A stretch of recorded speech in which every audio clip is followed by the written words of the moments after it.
Eh bien, Marine Le Pen va être informée de comment Poutine essaye de truquer nos élections pour la faire gagner. Je trouve ça intéressant comme concept qu'il soit autour de la table. Pour l'instant, effectivement, cela peut sembler loufoque, mais il n'en demeure pas moins qu'on comprend que la petite musique qu'on commence à entendre dans la vie publique en disant que nous sommes non seulement devant un parti qui serait intolérant et infréquentable, mais qui serait un parti traître, et bien là, on comprend que la prochaine étape dans le questionnement des uns des autres, c'est celle-là. Alors, je reprends la citation exacte de Tondelier telle qu'elle résume son propos sur Twitter. « Trump et Poutine vont tenter d'influencer les prochaines élections françaises pour faire élire l'extrême droite.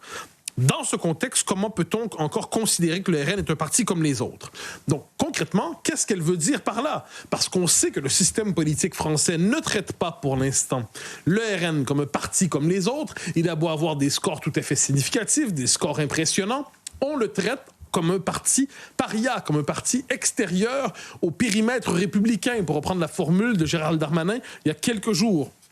Donc, Marine Tondelier précise sa pensée, parce qu'on lui demande sur RTL, on dit d'accord, mais il y a quand même des vrais scores, le RN, ce sont des scores significatifs. Est-ce que vous pouvez balayer ça du revers de la main? Et elle dit: je respecte les résultats de la démocratie pour peu qu'ils soient légitimement obtenus.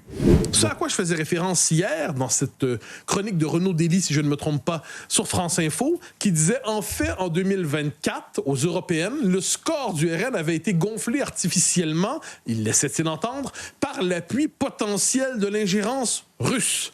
De la même manière, on nous disait qu'en 2027, on craignait l'ingérence russe pour l'élection à venir. Donc, se met en scène cette idée que le RN, dans les circonstances, c'est le parti de l'étranger. Et de ce point de vue, il faut savoir se défendre contre lui.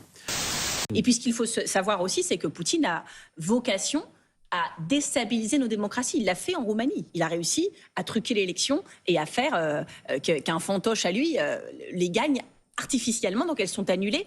Il a pour ambition de faire la même chose en France. Les services des renseignements nous le disent, l'armée nous le dit.